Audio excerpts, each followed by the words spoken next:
Well, greetings and salutations, everybody. Welcome to my YouTube channel. My name's John Campea, and this is Open Mic. Now, every day on the John Campea Show, we save a little bit of time to take some live questions.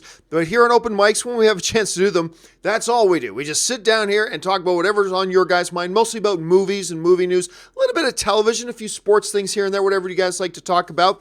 It's been a intriguing weekend. Not a lot of you guys know this. I've been, my wife, Anne, has been out of the country for a little over a week now, and I get very moody when I don't function all that well when Anne is not in town. And she actually went out of the country. Her and her mom and her sister went to the Philippines for a family wedding, and I've been living it bachelor style since then, but she's coming back in a couple of days, so I gotta get everything tidied and in order. I mean, don't get me, I'm not one of these guys who, once he's bacheloring it, the house becomes a mess. Not at all, but I do like to have everything tidy and nice in order by the time she gets back. So I've got a few of those things to do too. So, hey guys, without wasting any time, let's dive right into the questions, because you guys have already started sending in your live questions. Let's go to it. And the first live question today comes to us from Mike Hill, who writes, first super chat in a while. Well, welcome back, Mike. Hope you're doing well. I am doing well, thank you. Do you think we will ever get Namor, or is it impossible with the congestion now at Marvel after buying Fox? Well, I mean, there's a couple of dimensions to that, Mike. Number one, it's not the complete glut of characters they're going to have now, especially with all the X-Men characters coming back over. Yeah, your favorite character is going to get fewer movies further and farther between, because now they've just got way too many, and now there's one less studio making comic book movies, so there's going to be even less movies. There's nothing good. Well, no, that's not true. There are some good things about Disney taking over the stuff, but there's more downside than good side. But at any rate, so sure, that's going to become a little bit of the hindrance, but the bigger problem is this, is that right now Marvel doesn't have the rights. You may have seen certain reports saying Marvel does have the rights and blah, blah. Kevin Feige came out a couple of months ago and said this. He wasn't really clear, but when asked straight up, this is just a couple of months ago, Kevin Feige straight up asked, can you make a Namor movie? And he said it's complicated. He said that the rights situation with Namor is and continues to be complicated. And complicated is not the words you want to hear, but that's what it is. It's complicated, which means Marvel is not in a position to make Namor movies, or at least they're not in a position. It could be a universal, like with the Hulk situation, where Marvel has the rights to make a Hulk movie. The thing is, if they do make a Hulk movie, they can't distribute it. Universal gets to distribute it because Universal has the distribution rights. Production rights, distribution rights are two different things. So that could be a scenario here with Namor. Maybe Marvel's got the production rights on Namor again, so they could make a Namor movie if they wanted to. The only catch is they can't distribute it. Maybe another studio gets to. But at any rate, that's the biggest hurdle. It's not the fact that you've got this now huge bottleneck of characters and they can only make so many movies. That's a problem, but not the problem. The problem with getting a Namor movie is that the rights situation is confusing and messy, and I don't think Disney's even in a position to make one, even if they wanted to right now. So we'll have to wait and see how that all plays out. All right, Cobra writes, just watched a video of Stan Lee talking with Bob Kane. I've seen that video. That was from like the early 90s. That was amazing. And to see how much respect one had for the other puts insecure fanboys to shame. Here's the thing, Cobra. I've never understood why anybody who likes one thing feels insecure when somebody else likes something else. I've never understood that. I love Star Wars. You hate Star Wars? That sucks. That doesn't change the fact that I love it, and it's cool that you hate it. It sucks that you do, but whatever. I've never understood the whole comic book movie fanboy thing either. Like, there's been this tribal mentality that if you like DC, you are supposed to hate Marvel stuff. And if you like Marvel stuff, you're supposed to hate DC stuff. And I'm like, screw y'all. I like them both. I like certain things better than other things, sure, but in general, I like them both. You're allowed to do that? Sure. And look, there's nothing wrong with if you don't like DC's movies, that's fine. But don't dislike DC's movies because I'm a Marvel guy, so therefore I'm supposed to hate DC. Like, don't be one of those losers. If you dislike the stuff that DC's making, that's cool. It's all subjective. If you dislike the stuff that Marvel's making just because you watch it and you dislike it, nothing wrong with that. But yeah, I've been with you, Kobe. I've never understood the whole corporate zombie slave mentality that some people bring to the table on that. Grand Master writes, I guess cool and expensive doesn't always equal reliable or easy. New studio, rocket science, mysterious audio problems. Well, I mean, here's the thing. Because I ranted about this yesterday on Open Mic, about the audio problems I've been having this year. But the reality is this. The more powerful something is, the more complicated it is. The more something can do, the more complicated it is. Dice? You roll them, they land on a number. Easy. A calculator? More complex of a piece of machinery, depending on what something does. And it has been weird for me because at home, plug in a microphone, hit record, go. However, at this new studio I'm in, there's they've got this $5,000 mixing board that's all digital and does a million different things. It's super powerful. You could bring this mixing board into NBC and record their stuff. I mean, it's super powerful, super capable, can do a billion different things. However, when something can do a billion different things, there are a billion different things that can go wrong. And yeah, it has been chaos trying to get this straightened out. We think we've got it straightened out now, but that's just the reality. The more powerful, more capable something is, the more problems that could go wrong with it, and the more complex it becomes to use. And that's just one of the realities of this thing. Martin Velick writes, when I found out Stan Lee died, I cried off and on for an hour. Never been so affected by the death of a person I never met. With John Schnepp, it was the same. I remember for me, it was Robin Williams. Robin Williams, for me, was that thing. And it's not because I knew him personally. It's not like if he ran into me in a coffee shop, he would know who I was. No, it's just that when I really looked back at how many hours of my life, formative and teenage and all those types of years, how many hours of my life I spent with Robin Williams, with him on my screen, entertaining me and all that kind of stuff. I remember when he passed away, it affected me like no other. The passing of any other celebrity at the time had ever affected me. And so when you get somebody like Stan Lee, who a lot of us have spent a lot of time enjoying either his work or the results of his work, for him to pass away, it can be emotional. It really can. Same with John Schnepp. I mean, I knew him personally, so that was different. But I mean, for a lot of you guys who maybe never had the privilege of meeting like a John Schnepp, you guys probably had the same reaction. So yeah, there's a lot of that to it. Thanks for sharing that, Martin. All right. Jeff Fortner writes, one of my favorite film genres is film noir, so I decided to watch Touch of Evil on Netflix. Man, what a brilliant movie. What are noir favorite films of yours? I swear, Jeff, I've been asked this question 3 times in the last 3 months. What are some of your favorite film noir things? I would go back and watch that, watch my answers to those instead of me going through the whole list again. Touch of Evil, though, is one that has come up on my list before. Touch of Evil is absolutely one that's come up on my list before, and it's a really special. And you know what? I think it's funny because film noir is certainly something that doesn't get utilized. Nobody kind of goes for that anymore, at least not on any great scale. And I think because of that, there's some misconceptions about even what that means. And certainly when you go back over the years and look at different filmmakers who have, tackled that style, even different filmmakers of the era had kind of different interpretations of it a little bit. They had their own version of film noir. But yes, Touch of Evil is absolutely one of the good ones. Martin follows up with, he's been with me, probably going back to Stan Lee. He's been with me all my life through all the things he created, which inspired and made me the person I am today. I loved and respected this man so much. And he was really just a fun-loving dude. I mean, this dude loved everybody having a good time. And I had the privilege of meeting and hanging out with Stan Lee on a couple of very precious occasions. And he was always larger than life, boisterous, loved having a good time, loved people around him having a good time. And I know I've been kind of pimping on this book a lot lately, but guys, seriously, there's this book that I've read and you've heard me talk about called Slugfest, the 50-year battle between DC and Marvel.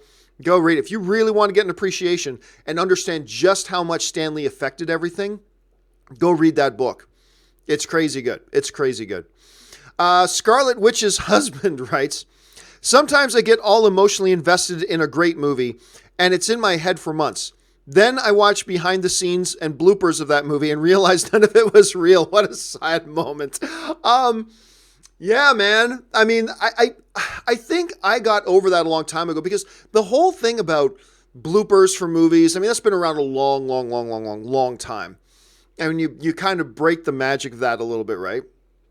But it is crazy. I still remember the first time I watched the behind the scenes stuff of the Lord of the Rings movies. Now, I've seen tons of behind the scenes of tons of different movies at that point. I've broken the barrier already. But for some reason, Lord of the Rings was such a visceral experience for me watching all three of the movies that there was a little bit of that cracking the mirror experience for me watching the guys on set, like watching Andy Serkis going, yuck, yuck, yuck, like in his motion capture when he's supposed to be Gollum, right? That is happening. It's broken the mirror a little bit. And it's probably good. But you know what it does, though, seriously, Scarlett, is that the breaking of that mirror, while for a moment it might be a little sad, the breaking of the mirror, I think, brings us to a deeper appreciation for the magic of them making that movie and putting such emotional experiences on the screen that we get attached to. And yes, there's a little bit of sadness, like, oh, when you realize it's not real, but it's also through the breaking of that mirror that we appreciate on an even deeper level what these artists are able to accomplish when they put these things on the screen for us to experience. And it was that Lord of the Rings thing that really took that to another level for me. It just took that to another level for me. So, yeah, I totally get what you're saying, and you're absolutely true. But at the same time, it does deepen our appreciation for the magic these guys do. Thanks for sharing that, Scarlett. All right. Martin follows up with, same love / respect for you, John. Oh, thank you so much, Martin. After 5 years, I consider you a friend. I've never had the chance to meet Stan or John, but I hope to meet you one day. Well, I mean, hey, I'm around a lot. You'll often find me at Comic-Con, at different things like that. If you live in the LA area, people run into me all the time and all that kind of stuff. But thank you for sharing that, man. That's really nice of you to say. Jeff Fortner writes, John Candy is my favorite Canadian actor of all time. Just saying, I love John Candy. I mean, who doesn't love John Candy? With SCTV, Planes, Trains, of course, Spaceballs, and everything else, Uncle Buck, and on and on and on. John Candy was great. John Candy, though, a thespian he was not. You know what I'm saying? John Candy was a great comedic performer. Certainly not, I mean, if you want to talk about the greatest Canadian actors, I mean, you're talking Christopher Plummer. The great Christopher Plummer. You're talking about Lorne Greene. There are like magnificent Canadian, like some of the best actors in the business today are Canadian. You're talking about your Ryans, right? Your Ryan Reynolds, Ryan Gosling. He's probably going to be up for an Academy Award this year. A lot of the great actresses today are Canadian as well. So, while I love John Candy with you, Jeff, I don't know that I would rank him on any kind of a top best actor list, but as just a comedic presence, he was large, no pun intended, but he was larger than life. And by the way, for a while, he was one of the owners of the Toronto Argonauts. I think, was it him and Bruce McNall, I believe, was it Bruce McNall or Wayne Gretzky? Anyway, John Candy was one of the owners of the Toronto Argonauts for a while, which was pretty funny. Patrick Conway writes, what song better fit with which character? Thor with the Immigrant Song or Wolverine with Hurt? For me, I have to say Hurt. Oh, that's not even close, dude. That's not even close. It's Hurt. Like, don't get me wrong. That moment in Thor when the Immigrant Song plays, I mean, that'll get your blood pumping. Yeah, it's perfect for the scene, right? But Hurt, just on a DNA level, works with Logan so perfectly. Like, today now, when I hear the Immigrant Song, I don't instantly think of Thor Ragnarok. And I love the scenes in Thor Ragnarok that use the Immigrant Song. It was great, blood, heart pounding, all that kind of stuff. But now, just when I hear doon doon doon doon doon doon doon doon doon doon doon, I instantly think of Logan. because it was such a perfect DNA match for the character in that movie that, yeah, so I'm going to 100% agree with you on that, Patrick. 100% agree. All right, let's go here. Ricardo Ramirez writes, you mentioned in the past that you take your mom to see the new Star Wars movies, but this year, no Star Wars movie. True. Very sad. So what movie are you planning on taking her to this year? Bumblebee, Aquaman, or Mary Poppins? Woo, that's a good one. It's not going to be Bumblebee. My mom is really into the comic book movies, so maybe Aquaman, but I got a feeling it's going to be Mary Poppins. Because, you know, I remember watching my mom showing me the original Mary Poppins when I was a kid. I got some memories of my mom, folks having Mary Poppins on the TV, letting us watch that. So, I mean, and that Mary Poppins, that's going to be a movie from my mom's childhood. So, I mean, I want to go see Aquaman first, but the one I'll take my mom to will probably be Mary Poppins for that reason. And I'm really looking forward. And I am a little bit bummed out that there's no Star Wars movie this year, because that is, at least at this Christmas, because that's become just a great tradition for us over the past couple of years. Is that I go home, you know, and visit family over Christmas, and there's a new Star Wars movie out, and I take my mom and my dad to go see the new Star Wars movie. Joy. I mean, because my mom, for those of you who have not heard, like, my mom's the one who introduced me to Star Wars, right? So it's been a great tradition. It sucks I won't be able to do that this year, but I'll still take her out to the movies. Probably Mary Poppins.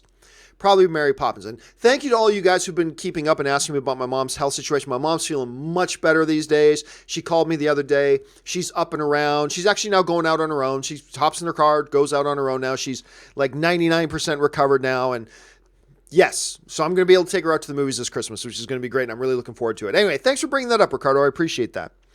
All right. Victor Watson writes, hey, John, I have to say I love the Weekly Hero show.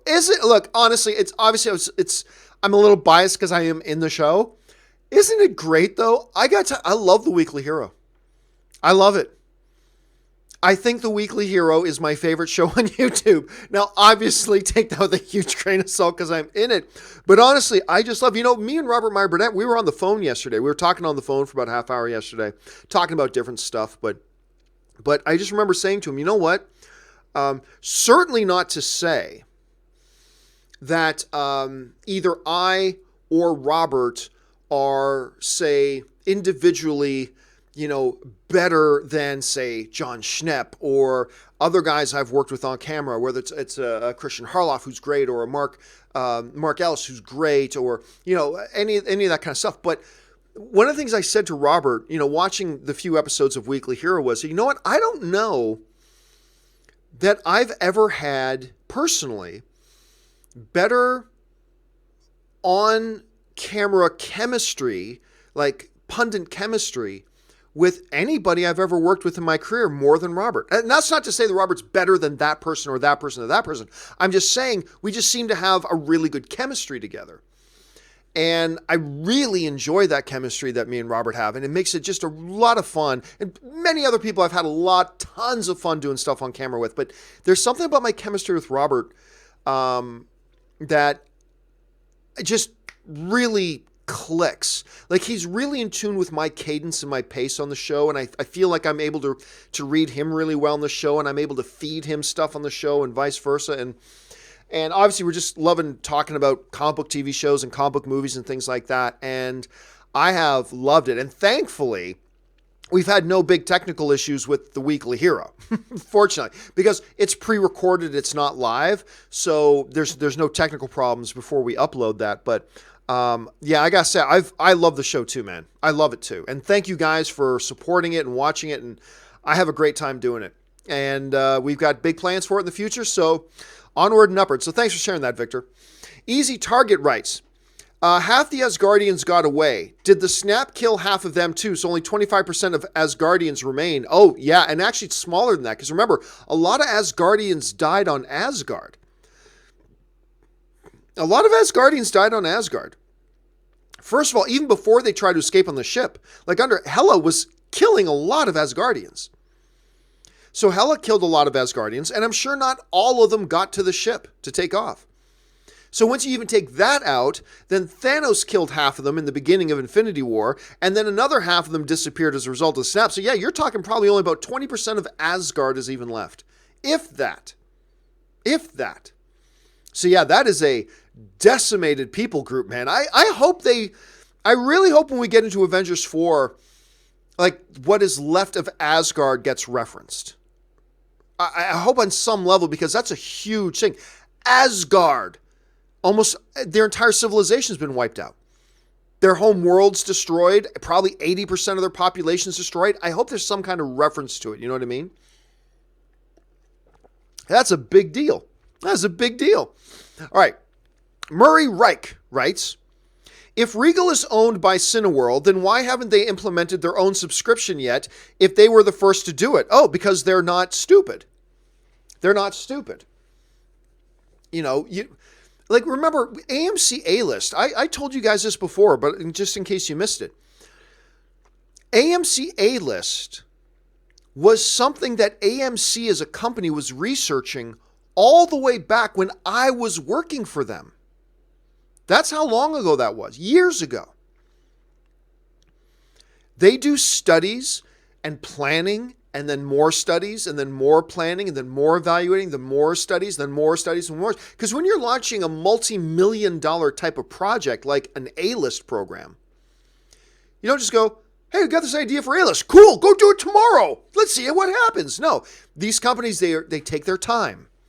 They research and research and study and study and research and study and research and study and evaluate and study and research and then repeat it all again for years.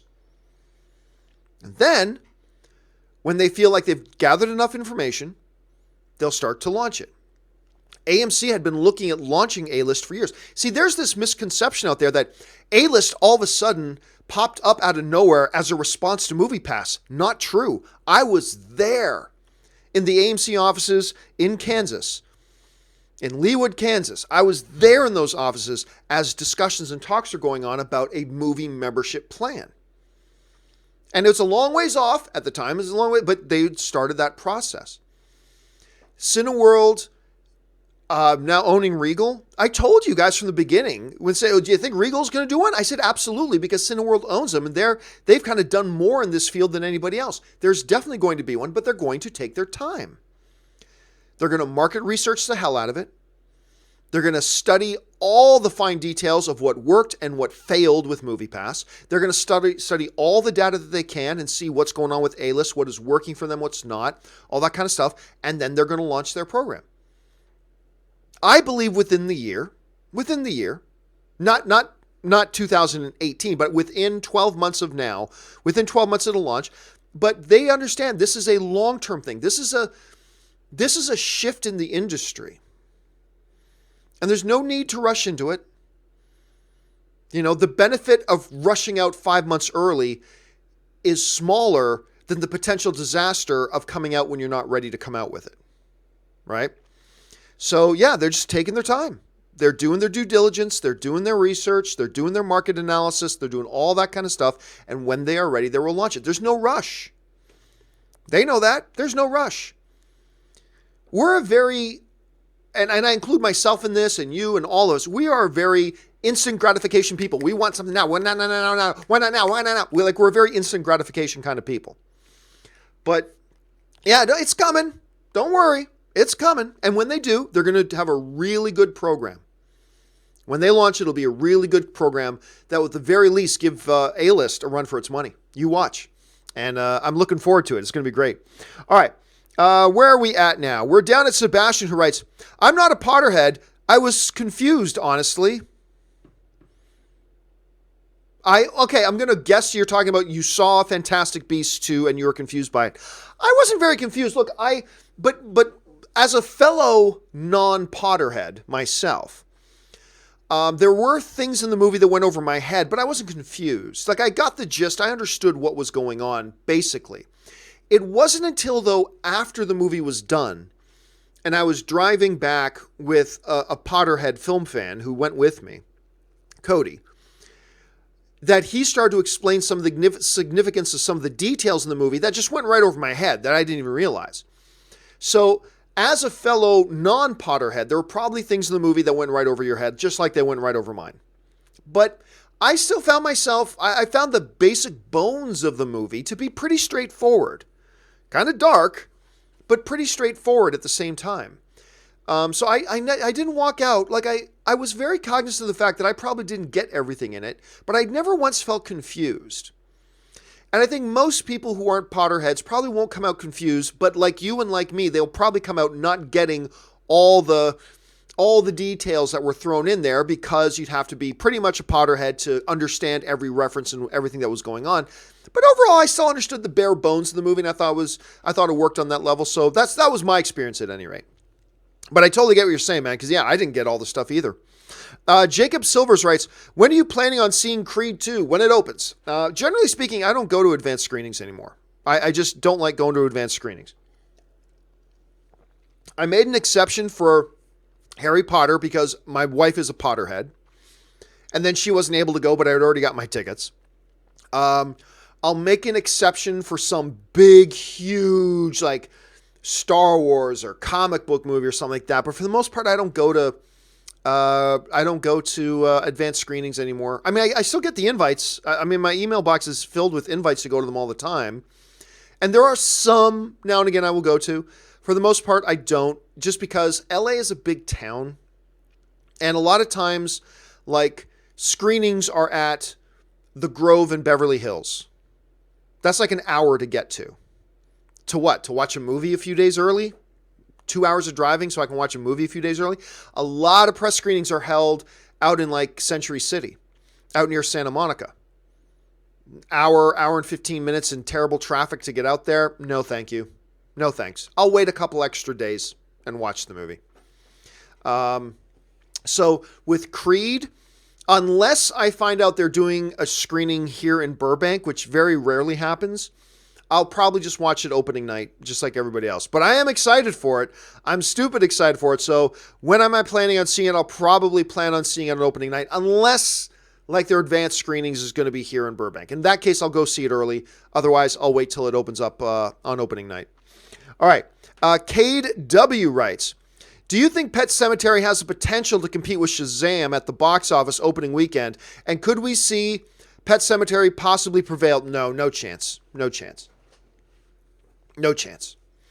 And by the way, I think that Pet Sematary trailer is pretty damn good. But it's not going to do It numbers.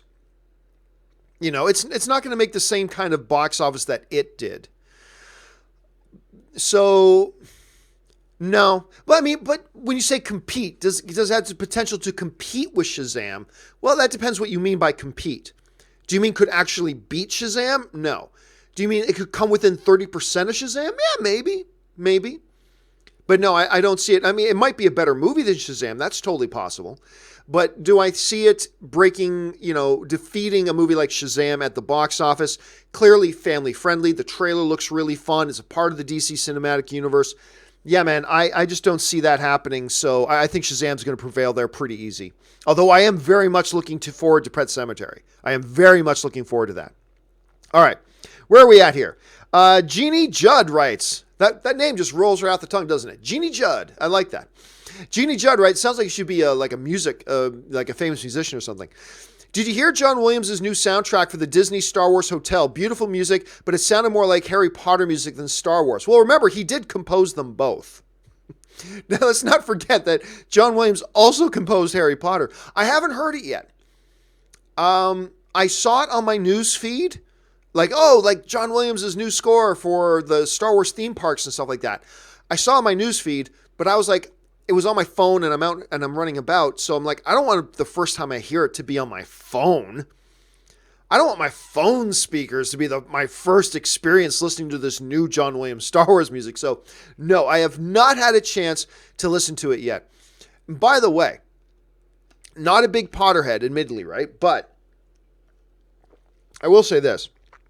John Williams' Harry Potter music is spectacular.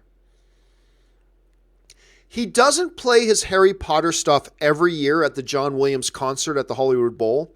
I mean, there's a couple of pieces he plays every year. The main Star Wars theme and the Imperial March every year. Indiana Jones every year. But most of he's got so much music, there's very, very little he plays every year. Harry Potter does not get played every year, but I'll tell you what, when he plays his Harry Potter stuff at his Hollywood Bowl annual concert, the crowd goes nuts. And it's beautiful. Like, the Harry Potter music's fantastic. So it's all conducted and composed by Williams. And if it sounds a little bit more like Potter, well, I really like the sound of the Potter music. That I've got no problem with it. But I haven't heard it yet. So let's see how I feel once I hear it. Thanks for sharing that, Jeannie. All right.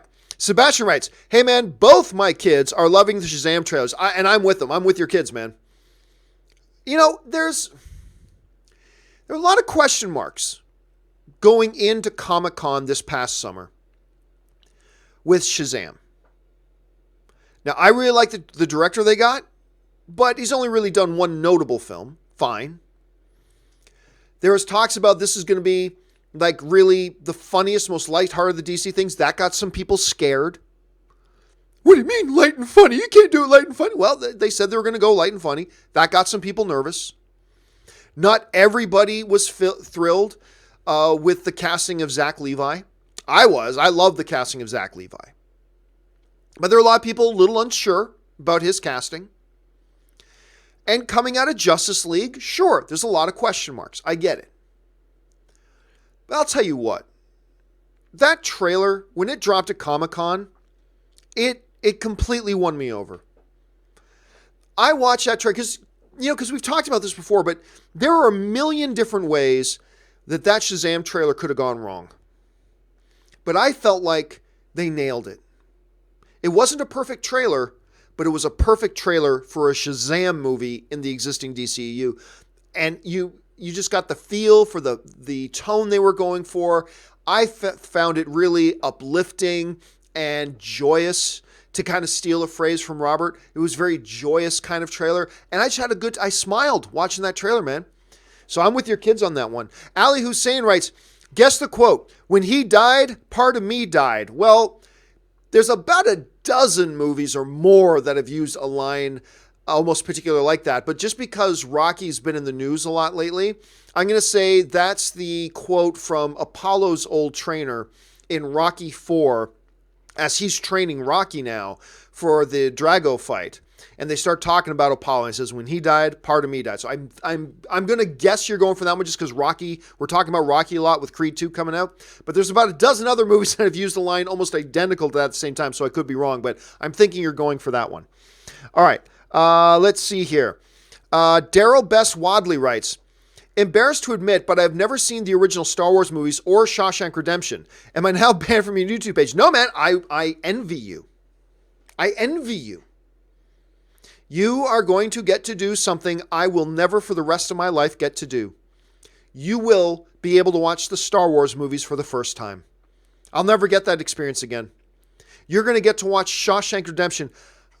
To me, a top 5 greatest movie ever made in cinematic history, period. It is one of the most perfect movies ever made is Shawshank Redemption. One of the absolute most perfect movies ever made is Shawshank. You get to watch those. Look, man, the reality is this. There are tens of thousands of movies out there. Nobody's seen them all. And there are going to be some big highlight ones you haven't seen. So, yeah, don't feel bad that you haven't seen them yet, but you've got a treat waiting in store for you. But so do get on that. Do get on those movies. But no, man, I don't feel like disgusted at you for not watching them. I feel envious. I feel envious of you. So don't worry about it. But do get on that, man. Do get on that. Jeannie Judd follows up with, where did she go? There she is. Jeannie Judd follows up with, by the way, I'm in the middle of a huge and boring contract project, and your show is keeping me sane and entertained. Thanks for your work. Well, thank you for sharing that, Jeannie. It is funny. I get messages from people all the time. Some of the most interesting things that they do. I mean, I've literally gotten emails from people say, I'm a bouncer. I'm a doorman. They didn't say bouncer, but I'm a doorman at a strip club. and I just pop in my headphones and I listen to your shows. Like, wow, people work in offices, people like listen on their commutes, people listen in class, people listen at work, people listen as they're going to sleep at night, pop on the TV, go to their YouTube app, play the John Campea, whatever. It's always weird when people listen, but yeah, but thank you for letting me spend time with you there, Jeannie. I appreciate that very much. All right, Factual Opinion writes, if an adult actor is portraying a teenager, would the MPAA allow them to do nudity/sex scenes? The MPAA has no say over whatever any studio puts into any movie ever. The MPAA has no authority there. None.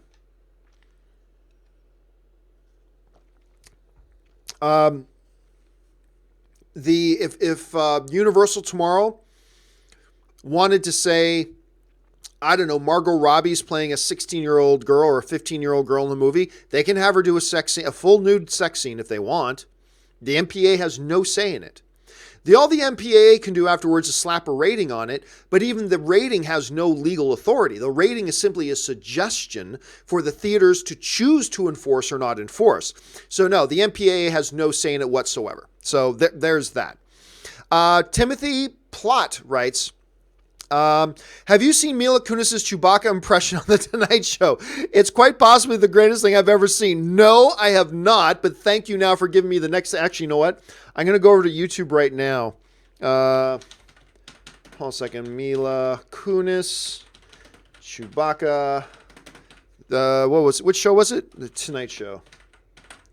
Okay, now I've got that on that tab. That's the first thing I'm gonna look up when I'm done my show, because now that's something I want to see. Thanks for sharing that, Timothy. Okay, Victor Watson writes, I got my top 7 movies of 2018, and yes, I know, perfectly weird at that. A Quiet Place, Overlord, Black Panther, Infinity War, Game Night, Hereditary, Venom. Still have all of December to go yet, top 10. First of all, I like every movie on your list. You know, Game Night could be my favorite comedy of the year. Game Night really, a couple of comedies, I should say, really pleasantly surprised me because I didn't know that I had a lot of faith going into them. One was Game Night, which is a great pure comedy. Game Night is a great pure comedy movie. I had such fun with it. The other is Tag. I mean, it looked like it could be interesting. It's actually a really good comedy with more heart than you might think. So Tag and Game Night are 2 real pleasant surprise comedies for me. Hereditary was fantastic. Venom was surprisingly fun. Quiet Place is still my number 1 film of the year. Overlord I really enjoyed. I don't know if it gets my top 10. Black Panther, Infinity War, both I enjoyed very much. Not sure. Well, maybe they're both my top 10. I don't think either of them get into my top 5. But I like all the films on your list, and everybody's list is going to look different. And yeah, we got some good movies still coming out. I still haven't watched Widow. I meant to go see Widows last night, but something came up and I couldn't go. So I'm going to try to sneak out there and go see Widows tonight. That one I'm really super looking forward to. There's a couple of other films coming up in the next couple of weeks, and then December's got some really great films. It's been a good year, man. It's been a really good... You know, it's funny. It's like every year around this time, we get to November, December, we say, this year wasn't all that great for movies. And then you sit down and you start listing off all the movies you like this year. And then you look at the list and you go, oh no, man, I take it back. This has been a hell of a year for movies. There are some great movies this year, man. Great movies this year. You certainly listed 7 really good ones as well. All right, Factual Opinion. I still love that name so much. Factual Opinion follows up. I still can't stand Karen Page in Daredevil. You know, I'll say this. The Karen Page character has grown on me. She has, actually. You know what? And I take that back, too. I've always liked the Karen Page character. I don't think they've always used her the best, and they've done some fairly ridiculous things with her sometimes. And I hated in Daredevil this year that episode that was a Karen flashback episode. Hated that. Terrible decision. Awful decision. Not because I hate Karen, but because that flashback had absolutely no bearing on the ongoing narrative of that story. And I'm sorry, flashback is not character development. Flashback is not character development. And people would say, but John, it was character development. No, flashbacks are not character development. Character development is when you have your character and you see them grow and progress. Not when you flash back to understand a little bit more where they're at now. That's not character development. At least not to me. At any rate. But there are some people who like that flashback episode, and that's totally fine. But yeah, I don't think that means I hate Karen, because they're actually... I like the Karen character, but believe me, factual opinion, you are not the only person I know who doesn't like the Karen character in Daredevil. I think she does work for me overall, but oh my gosh. Yeah, easily the worst thing of this newest season of Daredevil was absolutely the flashback episode that focused all on Karen. That was pointless. Absolutely pointless. But I still kind of dig her, but that's just me. All right. Where are we at here? James L.H. writes, hey, John, first time live show for a while. I watch or listen every day while looking after Dad as he's been in and out of hospital. Oh, my hearts and condolences to you, man. That's awful. I wanted to say thanks, as enjoy the show. Dad's improved now, and his 70th birthday is on Monday. Well, happy birthday to your dad, man, and good on you for being there for your father as well. And again, all hearts, prayers, and well wishes to you and your family as your dad recovers and that kind of stuff. And thank you for letting me be a part of that day. You know, I've told some stories before, and I won't tell any new stories now, but I feel like every month I get at least one message, maybe like 20 a year, of people saying they themselves are in the hospital, they themselves are cooped up at home because of injury or illness, or, they've got a family member going through something, and watching this show is part of their day. I can't think of a more humbling thing than that. I will not cry. I've told this story before.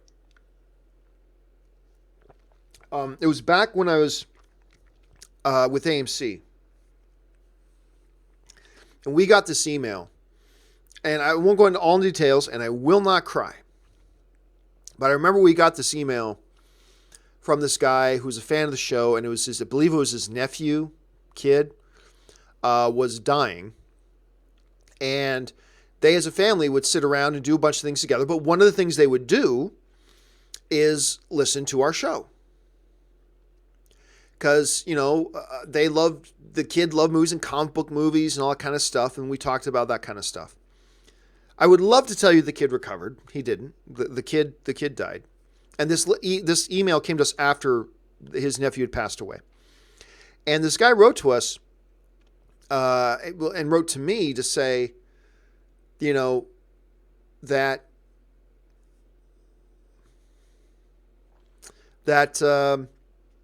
hanging out together as a family and watching the show and getting just to think about and talk about comic book movies was, one of the things they did together before the kid passed away.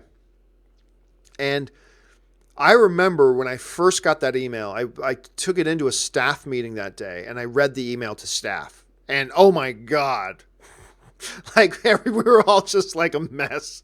All of us were a mess when it came in. But I honestly, it's the magic of the movies, man. It's the magic of the stories we tell. Whether they're in a song, on a television screen, on a movie screen, in a book, whatever. It's the power of the movies and the stories that we tell, and the power of the community that celebrates them together. And that's one of the reasons I love the movies so much, is we can be that for each other. And so again, all the well wishes to you, James, and it's really honoring that not just me, but the film fan community, that we can be a part of that with you to help you through your stuff, as you're part of the film fan community, as I'm sure, even when you don't realize it, you're helping other people through other stuff at the same time. One of the reasons I love the film fan community so much. So thank you for sharing that, man. It's truly an honor. Thank you so much, James.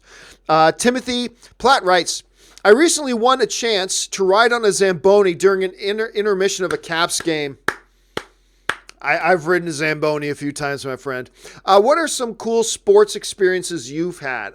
Sports experience of like games of... One of my favorite sports experiences was as a little kid. This was on closed circuit when you couldn't watch it at home. It was closed circuit. It was back when Marvelous Marvelyn Hagler was fighting Sugar Ray Leonard. And my dad got us into the big arena in Hamilton, Ontario, Cops Coliseum. It's a big world-class arena where it was being closed-circuited on the big screen in there. And Cops Coliseum was like sold out to watch this fight on a television. Because remember, back then you couldn't watch it at home. It wasn't home pay-per-view. You had to go somewhere to watch it closed circuit. And I remember my dad knew a buddy who was like one of the officials at the arena. So we didn't have tickets, but they brought us through the back way and we got to walk through Cops Coliseum and got to this perch spot where we could watch the fights. And that was just a great memory. Another great memory, again, with my dad. My dad took me to a Grey Cup game in Toronto one year, which was awesome. Those are some of mine, but never got at an NHL game, never got to ride a Zamboni. That's a pretty special experience, Timothy. All right. James L.H. writes, also, first thing Dad wanted when he came home was for me to put on some films. He chose Tombstone. Nice choice. And Highlander. Good on him, Highlander. Highlander, of course, has been in my top 10 favorite movies list forever. I still love that thing. It's funny because the first film is in my all-time favorite 10. The second film is one of the 3 worst major motion pictures ever made. But it makes my heart happy. Tombstone's a good, solid choice. Tombstone is a good, solid choice. But it makes my heart happy that he would choose Highlander. With Clancy Brown and Christopher Lambert as Connor McLeod of the Clan McLeod. Love that movie. Good choices. Murray Reich writes, what's the better chance of happening in the next 5 years? The Browns making the playoffs or the Cowgirls making the Super Bowl? I'll go with the Browns making the playoffs. Look, making the Super Bowl ain't easy. That ain't easy. You can be a great team and not be in the Super Bowl. How many years have the Green Bay Packers had great teams and not gone to the Super Bowl? I mean, right? So that's tough. But I'll tell you what, the Browns are moving in the right direction. The Browns are moving in the right direction. And some people laughed at me, but I said this year, I bet they win 5 games this year. Remember, they won 1 game in the past 2 years combined. And I said, I think they're going to win 5 games this year. I believe they're at 3. I believe they're at 3 right now. Just got a couple more to go. I believe in the next couple of years, they will be in the playoffs. I'm not predicting Super Bowl or anything, but I do think there's a better chance of that happening than the Dallas team making it to the Super Bowl. I don't see that happening anytime soon. Let's see here. Jacob Silvers writes, and I lost Jacob. And it's a big jump, and it's a big jump. Okay, here we go. Jacob Silvers writes, I have gotten my 10-year-old niece to watch all the Marvel movies. Right now, we're on Infinity War. Nice. I'm afraid to watch it with her because she loves Gamora, and I'm nervous about how she'll react to her death. Dude, that reminds me, the second time I saw Infinity War, because the first time I saw it, I actually got to go to the premiere, and I went with Ann. But the second time I saw it with Ray. So me and Ray go into the theater, get our seats, got our hot dog and our popcorn or whatever. And we're sitting beside this dude with like his 10-year-old son. So this dude is on the aisle seat, his 10-year-old son, then Ray, and then me. And we start chatting a little bit. And it's like, my little man here loves it. Who's your favorite? And like Ray asks the kid, who's your favorite? And the little kid goes, Thanos. And we're like, whoa. And the kid loved Thanos in the trailers, right? Who's your favorite? Thanos. Yay. And Spider-Man. And instantly, when the kid said Spider-Man, I'm like, oh, dear God. Oh, dear God. This could get interesting near the end of this movie. And every once in a while, both Ray and I would look over this kid through the movie, and the kid's all smiles and grins through the movie. But that all changed, my friends, when it got to the end. And everybody started dying, and Spider-Man dies. And then we looked over, and this kid was buried himself in his dad's jacket, and his head was covered, and he buried himself in his dad's jacket. I couldn't even look at the screen anymore. And our heart went out to him.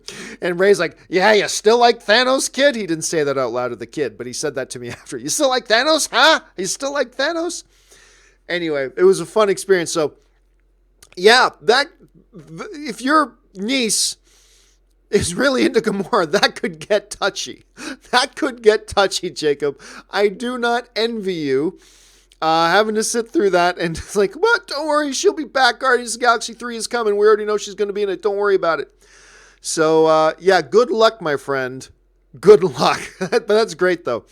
Victor Watson writes, speaking of guilty pleasure movies, mine is Alien vs. Predator Requiem. Hey, you know what?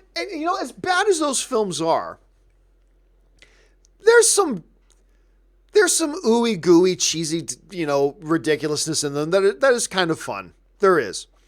I mean, look, we could crap talk the AVP stuff all day, but you could totally see why.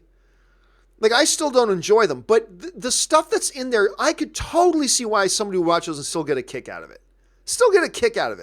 So, yeah, Vic, I could totally see why that's a guilty pleasure. Totally can. I got movies that are like that too.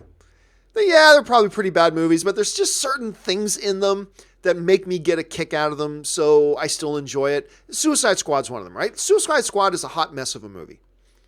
But I'm unapologetic about this. They put some things in there that are just so ridiculous. I got a kick out of them, and I smiled, and I had a good time.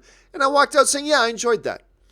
Was it great? No. Was it a hot mess? Yes. But did I enjoy it? Yeah. Yeah, I did. Some of the things they did in there were some kind of ridiculous things, but I got a kick out of it. Ali Hussein writes, have you watched the latest episode of Black Lightning? If so, do you think that person really died? Well, thanks for that, Ali, but no. Thank you for writing that person, because now I have no idea what you're talking about, so thank you for writing it that way. That was good thinking. No, I haven't seen the latest episode. I'm caught up until the latest episode. Once again, enjoying season 2 so far. But I have not seen the latest episode, so I cannot comment on that. So I don't have an opinion about whether that person died or not. Victor Watson writes, I remember going to see Cape Fear, back in 1991, and thought it would get an Oscar. It got beat out. I also love Shawshank Redemption, but it also got beat out for an Oscar. Well, yeah. First of all, Cape Fear is a movie that doesn't get enough love these days. Cape Fear is fantastic. Shawshank Redemption is one of the single greatest motion picture of all time. The fact that it did not win for Academy Award for Best Picture that year, to me, is the biggest mistake the Oscars ever made. That was the single biggest mistake, in my opinion, that the Oscars ever made. Do not get me wrong. Forrest Gump was great. Forrest Gump is wonderful. I don't have a bad thing to say about Forrest Gump. But Forrest Gump is not Shawshank Redemption, my friends. Forrest Gump is not Shawshank Redemption. So anyway, yeah, that's just my opinion on that. But yeah, Cape Fear, dude. And actually, I remember one of the Simpsons kind of spoofed on Cape Fear a little bit with Sideshow Bob getting out of prison. They did a total Cape Fear thing with Sideshow Bob. If you haven't seen that, check. I'm sure you can find it online, but it's one of my favorite episodes of The Simpsons of all time. I love Sideshow Bob in that. All right. Patrick Conway writes, what Marvel show on Disney Plus are you most excited for? I gotta say The Mandalorian. Very intrigued to hear about Diego Luna with his Cassian Andor show. That sounds like it's really intriguing. Because, in Rogue One, they made it sound like Cassian Andor has done some really dark, messed up shit. He's done some dark, twisted stuff. He basically confesses that, right? To now go into it and have it a gritty thriller where you got this good guy doing some really bad things, I think there's a lot of potential there. Obviously, the Loki show. Obviously, the Falcon and Bucky show. I mean, obviously, whatever else they do with their standalone stuff. There's a lot of things they're doing I'm excited about. But I got to say, Jon Favreau executive producing, Taika Waititi and, Dave Filoni and Bryce Dallas Howard and Carrie. I always mispronounce Carrie's last name. But at any rate, the director lineup they got there, they got Pedro Pascal in the lead of the show. I mean, there's just nothing to not be excited about for this Mandalorian show. So I got to say by a mile for me is The Mandalorian. Eric Collins sends in a super chat. Thank you so much, Eric. Appreciate that, man. Jordan Marshall writes, hey, John, how are you? I'm doing really good, thank you. Quick question. Who's your favorite live-action Spidey and why? Ooh. Oh, man, Tom Holland is becoming my favorite live-action Spidey.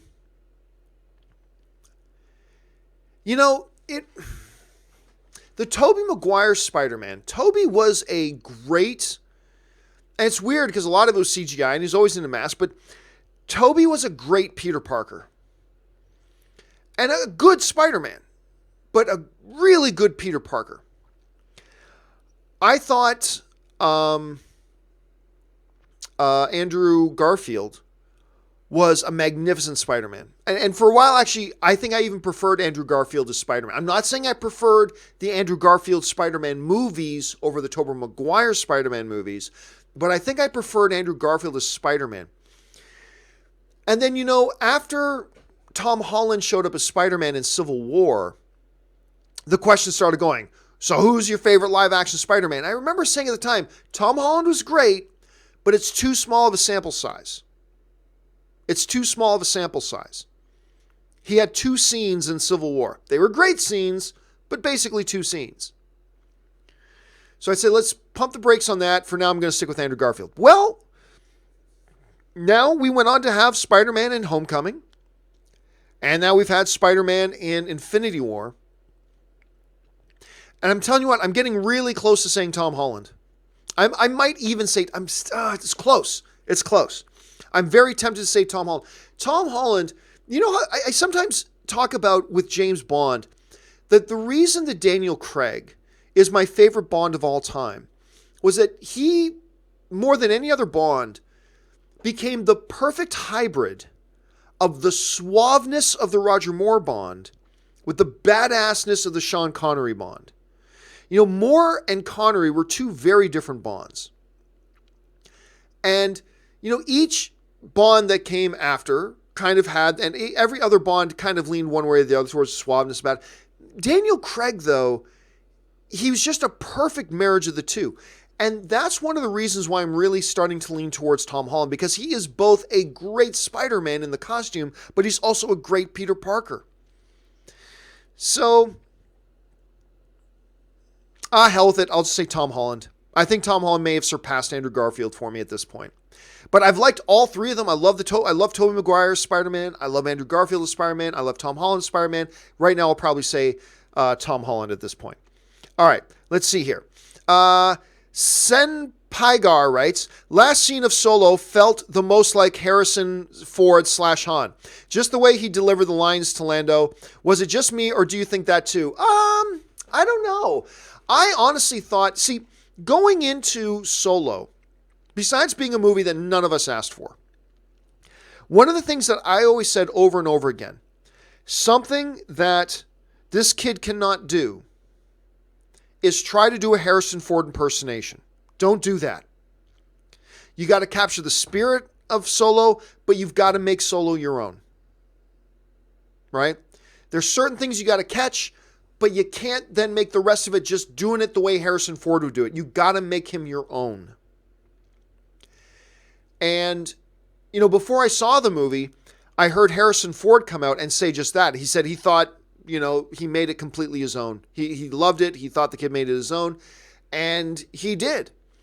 But throughout the film, I definitely got, the sense of the old Harrison Ford Solo. I caught it. I did quite a bit throughout it. And certainly that last scene when he shows back up to that Sabak game, that certainly had elements of that too, for sure. But I think there might have been 1 or 2 scenes before that I thought might have done even better. But picking that one is certainly not a wrong answer, because he did really nail it in that scene. Let's see. Nosferatu writes, favorite treat at Disneyland. Favorite treat? I don't eat a lot of treats at Disneyland. I mean, I'll have churros, and I never have churros anywhere else, but I do get them at Disneyland from time to time. I'll tell you my favorite place to eat at Disneyland. I believe it's called Blue Bayou. And it's the restaurant that if you go on the Pirates of the Caribbean boat ride, at one point you're going through this dark swamp and there's people eating there. That's that restaurant. You can sit right by the water and the food is incredible. So I don't know about treat, but favorite place to eat at Disneyland is Blue Bayou. Ryan Finelli writes, Cody Miller, Roca Mural, best movie knowledge. Ooh, gosh. Cody will shock you how much he knows. I mean, Cody just came into town and stayed at my place with me here for a couple of days, and we just talked movies a lot for a few days. Movies and sports and Olympics and things like that. But it is crazy how much is no. I probably got to go Dan. Yeah, I'll go Dan on that. So that's where I'll go. I mean, but it's an impressive lineup for sure, but I'll go Dan. Chris Warden writes, John, my main man, how about Demlease? Crazy, right? Perfect 3-0 on their Cali road trip. Can't remember the last time that happened. Get the parade route ready. Let's not get ahead of ourselves, Chris. Let's not get ahead of ourselves. I think they have made great improvements. They clearly, though, they're winning, but they're not overwhelming. You know, like a few years, like the Pittsburgh Penguins do a few years. Like the Lightning have done for a few years. Like Detroit used to do during a few years. Like Toronto's winning, which is more than they've done in the last forever. But they're not overwhelming. I wouldn't start talking about parade routes just yet, but I will say this. They're a young team. They're doing nothing but getting better. They've signed some great new talent. I'm telling you what, a Stanley Cup run is not out of the question the next 2 to 3 years. I don't know if I'd say it was this year, so let's not get ahead of ourselves, but it's coming, Chris. It's coming. Sen Pagar writes, do you like the stop-motion Rudolph movie? Oh, of course I do. Of course I do. Anybody who doesn't like that original Rudolph or Frosty the Snowman, I'm going to be suspicious of you. If you don't like that original Rudolph and Frosty, I'm going to have my eye on you because there's something not right. There's some wires. It's all subjective. But if you don't like Rudolph and that Frosty the Snowman, there's some wire in your head not crossed right. And I don't think I want you babysitting my kids. You know what I'm saying? Come on, man. Who doesn't like that original Rudolph movie? Come on. Tristan Larson writes, Battle of Helm's Deep will never get old. No kidding, man. I still remember the first time I watched Battle of Helm's Deep, and I'm still shocked. Every time I watch it, I'm still shocked. When Aragorn has to toss Gimli across the chasm, Gimli, wait, don't tell the elf. Aragorn, not a word. So great. Because it's not just great. The thing about Helm's Deep, which sets up the big battle in Return of the King so perfectly. Because you go into Return of the King thinking, how the hell can you top Helm's Deep? Anyway, they fill it with great character moments. It's not just swish, swash, arrows, swords, beheadings, blah, blah. Yeah, there's lots of that, and it's great. But they also throw in these magnificent character moments, including giving us, as an audience, a moment to catch our breath and smile, like him tossing Gimli. Toss me. What? Toss me. Don't tell the elf. It's a scene that is so perfectly orchestrated and perfectly conducted like a symphony. It's just so great on so many levels. So yeah, man, I love that part of it for sure. Sen Paragar writes, thoughts on the great outdoors at John Campea. Oh, I love it. You know, it's funny. Like the day before Anne left for her trip, we were in the car and we were talking. I don't know what brought it up, but we were talking about the great outdoors. And I think Ray was in the car too. It was me, Anne, and Ray were in the car. And I think they were talking about how Anne and Ray as kids, because Anne and Ray are brother and sister, we used to watch Great Outdoors a lot. So it's kind of funny that you mentioned that now because it just we were just talking about that the other day. That's crazy you bring that up. Yeah, I loved it. I thought it was great. Call of Duty God writes, did you see The Girl and in the Spider's Web? I did, and it was hot garbage, and I love Dragon Tattoo. Claire played Elizabeth pretty good, but the actor who played Craig's character was awful. I didn't go see it yet. I had too many friends come out and say they didn't like it. It's, again, something I want to get caught up on this weekend because I was looking forward to it. But, yeah, I heard some not great things about the movie, which is really too bad. I thought the first trailer was solid. The second trailer started to give away too much. And I never really got a sense of the identity of the movie. You know what I mean? They gave us some cool looking scenes, but I never really got a sense of the identity of the movie. And then you're not the only one, Call of Duty. I had a couple of other people tell me, oh, John, not because, I don't go to the press screenings. And I had some friends of mine who were at press screenings come out and go, oh, not so good, which is too bad because I love that original, the original North American one with Rooney Mara and Daniel Craig. I love that. I thought it was even better than the original version of it. But I loved it. I wish they had just followed that one up. So it's two. So I didn't even see it, but I will probably get around to seeing it this weekend. So thanks for sharing your thoughts on that Call of Duty. Let's see. Victor Watson writes, John Candy, when he passed away, I was sad. Uncle Buck, yeah, I mean, look, I remember, first of all Canada mourned when John Candy passed away. But I also remember in Canada, like, we're not unrealistic. In John Candy's final days, you could tell just by looking at him he wasn't healthy. Like, he ballooned up. Like, he was always a big guy, but he ballooned up a lot. And when they announced he passed away, like, we were all shocked. Well, let me take away the word shocked. We were all saddened, but we were also not really shocked at the time because of the way, the type of health he kept himself in, unfortunately. But it was, all of Canada mourned, man. The dude was a comedic genius. And to me, he'll always be Bartholomew. He'll always be Bartholomew to me. But obviously, Uncle Buck, so many others. The dude was just, he had a way to make you love him and to make you laugh. You couldn't help but love him. No matter what type of an idiot he played, he had a way to make you love him. And he also always had a way to make you laugh. And as a performer, that's not a combination we see very often. Robin Williams was one of them. John Candy was one of them. And there'll never be anybody quite like John Candy, man. There'll never be anybody quite like John Candy. Benny95 writes, do you think Stan Lee knew the events of Avengers 4? Oh, I have very little doubt. He was still an executive producer on it. Like, his actual involvement, I'm sure, was minimal to none. But did he know what was happening? Oh, I have no doubt. No doubt Stan Lee knew exactly. He probably knew everything about Avengers 4. Yeah, no doubts at all. Sid Palgar writes, pick one, Superman powers or Jedi powers? Oh, that's easy, Superman powers. Yep, that's not... Jedi are cooler and everything, but yeah, I'm taking Superman's powers. Are you kidding me? Unlimited strength, speed, like you got strength of the Hulk, the speed of the Flash. You can fly, you have heat, laser eyes, X-ray vision, like you're invulnerable, you're like all that kind of stuff. Oh yeah, man. I'm all Star Wars all the time, but yeah, if Stan Lee appeared in front of me right now and said, John, I can give you the powers of Superman or the Jedi. Which one do you take? I'm taking the Superman ones. Thank you very much, Mr. Lee. That's what I'm taking. Yeah, every day and twice on Sunday, I'm taking that.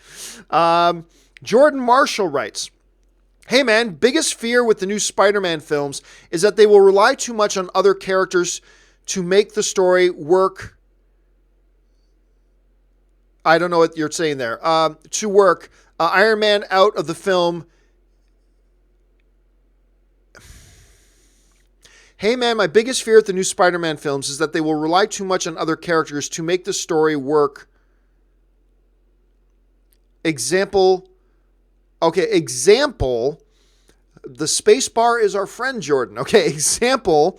Homecoming take Iron Man out of the film. It collapses. What's your thoughts?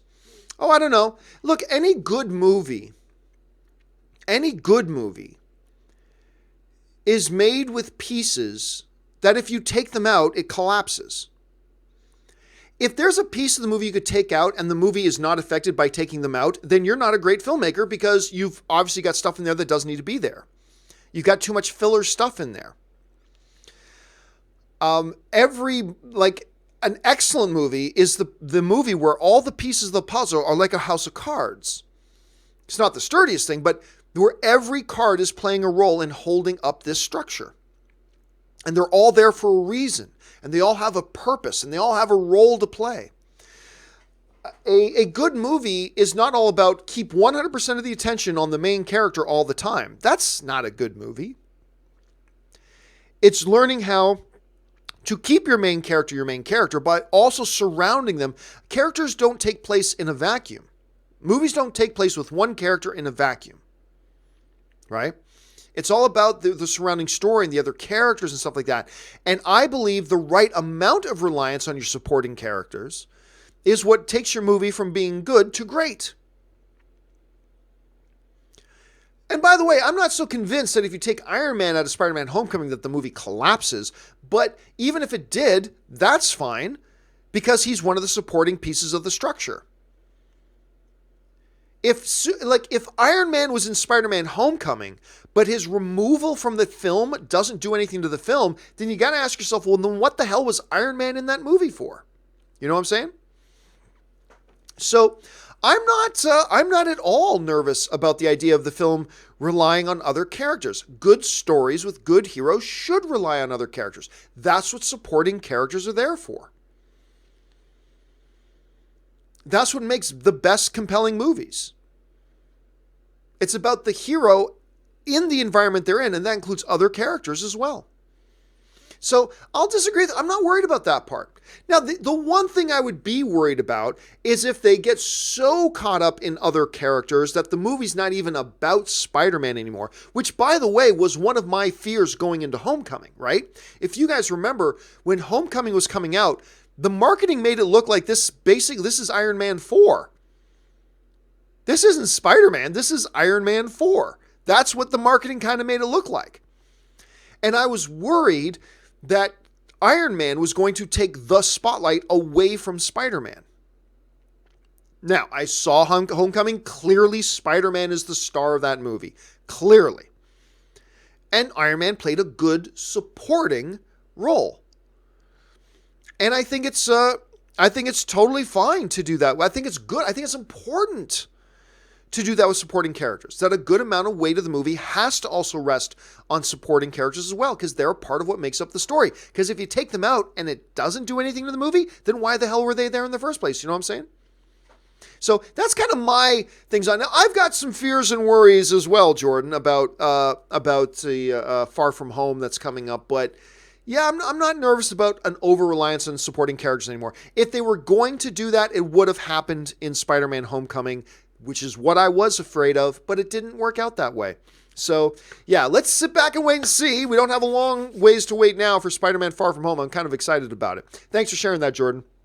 All right, next one up comes to us from Senpergar writes, thoughts on the undercover boss Kylo Ren SNL skit. Oh, one of the best things they've done in the past 10 years. Sorry, I killed you. After the rain comes the rainbow. Sorry, I killed your son. The undercover boss thing on Saturday Night Live is probably the best thing they've done in 10 years on Saturday Night Live. When I think of the best stuff in Saturday Night Live in the last 10 years, there are two skits that come to mind. One is the sketch with Kylo Ren as undercover boss. Crazy funny. The second one is the one with Ryan Gosling and McKinnon when they were being interviewed by the FBI because they had been abducted by aliens and returned. Do you know the sketch I'm talking about? Like, you could just see Ryan... did I say Ryan Reynolds? I meant Ryan Gosling. At any rate, you can just see Ryan Gosling cracking up through the whole thing. It is one of the funniest things they've ever done on that show. But anyway, those are the two sketches that come to my mind the most. I love that Kylo Ren thing, man. Man, Matt sucks. Anyway, Phil Nguyen writes, is pan and scan format still used somewhere today? I'm not really sure. I'm going to guess probably. Somewhere. It's fortunately not a big thing in the industry anymore, but it's probably out there somewhere. Angel Jacoby writes, did Stan Lee comment on Slugfest or other bios and books? I don't know. To be honest with you, I never looked that up. I don't know.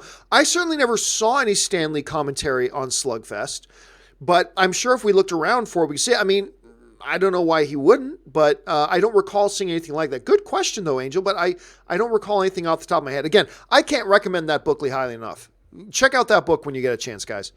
Call of Duty God writes, I just watched Edge of Tomorrow, and it was great and underrated, and Emily Blunt is my new favorite actress. Okay, first of all, Edge of Tomorrow is not underrated. Edge of Tomorrow is not underrated. People love that movie. Whenever it's talked about, it's always talked about in glowing terms. It's not underrated. Not enough people saw it because it was one of the absolute worst marketing campaigns in cinematic history. Right up there with the marketing campaign for John Carter. It was just a brutally bad marketing campaign that left everybody going, what the hell movie is this? And it's a great movie. And they just did such a bad job with it. But it was not underrated because people love it. People talk about it in glowing terms. Emily Blunt was fantastic in it. I mean, Emily Blunt, not a lot of actresses have it in them to play this total badass war hero and play Mary Poppins all at the same time, right?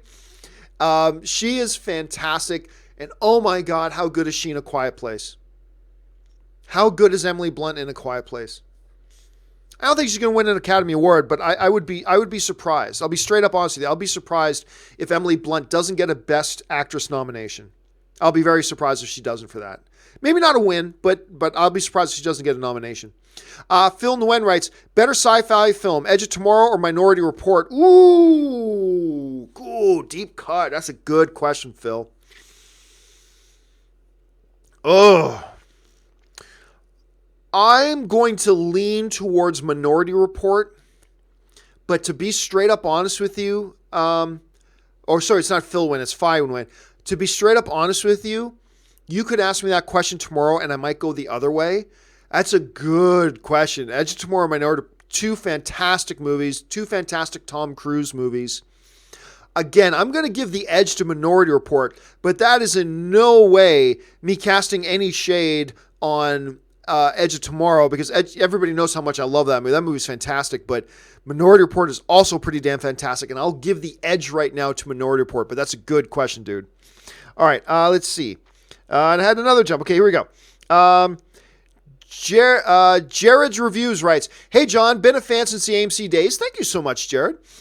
You've been a huge influence on how I view movies and that everybody views art differently. My question is, what do you think is an underappreciated romantic?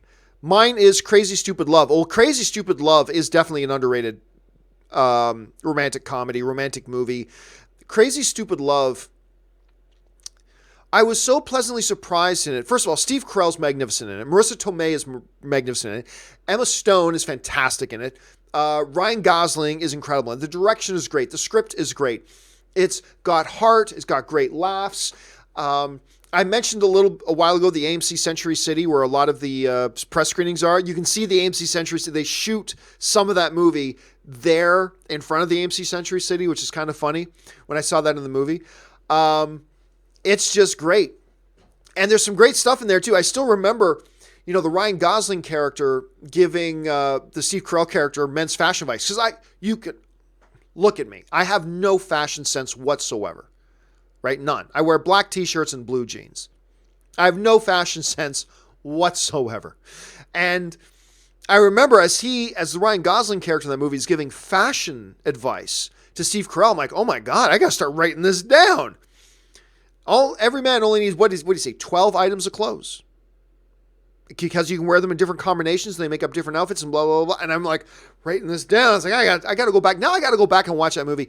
That's a great underrated one. Or underappreciated, I should say. There are some other magnificent ones, but I wouldn't say they're underappreciated, so I don't know. I'd have to think about that a little bit, Jared. I'd have to think about it. But yeah, Crazy Stupid Love is just a damn good film, and not enough people have watched it. And you really should, because it's really that good. Ali Hussein writes, over under 45% that Rocky is going to die in Creed 2. I'll take the under on that. I don't think Rocky's done being in those movies. Not to mention, we see, I think, the big fight between Adonis and Drago happens near the end or at the end of the movie. And we see Rocky in the ring with them. So we already know he makes it at least to close to the end of the movie. So I will take the under 45% that Rocky dies. Unless Rocky trips down the stairs getting out of the ring and breaks his neck coming out of the ring. But it looks like he makes it to the big final thing of the movie because we see him in the trailer in there. And maybe that wasn't the end of the movie. Maybe that's a fight that happens earlier in the film and then they have to have a rematch later. I don't know. But I'm going to take the under. 45% is a high number. So I'm going to take the under on that. All right. Sen Pargar writes, when I watched the old animated X-Men cartoon with my 22-month-old daughter, anyway, she always dances when the theme song comes on. No kidding. That's then octave change. Or key change. It's great theme music. That opening.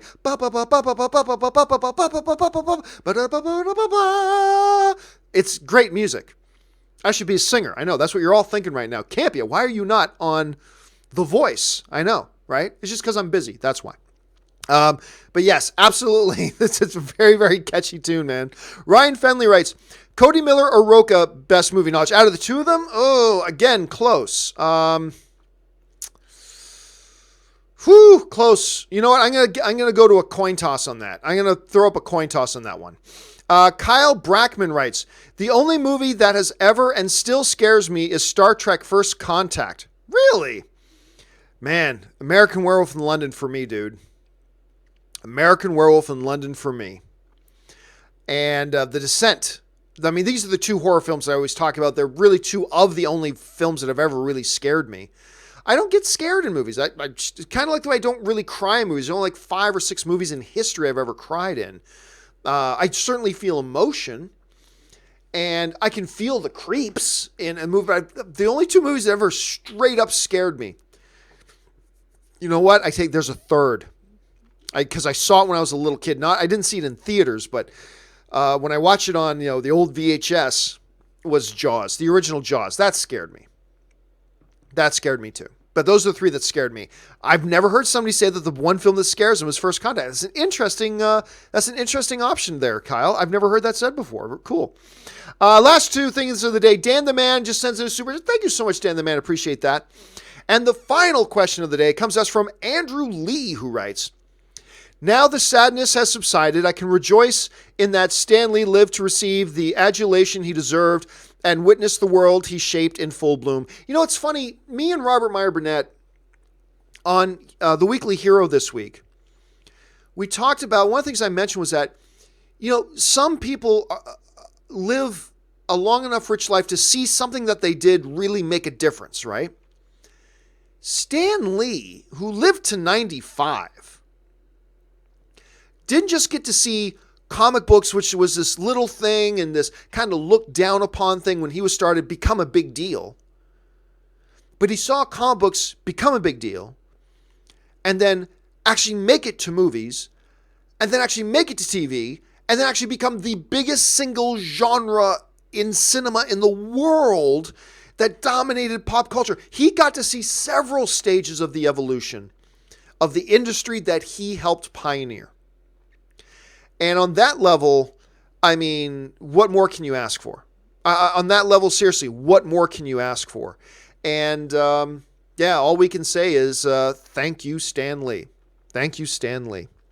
All right, guys, that will do it for today's installment of Open Mic. I hope you guys are having an awesome weekend so far, and it ain't over yet. Continue to have an awesome and glorious weekend, getting yourself all rested up, sharpened up, and ready to go and just dominate the upcoming week. I trust that you're going to do that. Don't forget, guys, I think I'm going to do another Open Mic tomorrow. I've got some time tomorrow and still not home, so I got some time that I can do that. So come on back and join me again tomorrow. And then, of course, the John Campea Show back in studio with fully functional audio. Maybe. Coming to you from the studio on Monday. That'll do it for me for now, guys. Thank you so much for being here, everybody. My name's John Campea, and until the next video, bye-bye.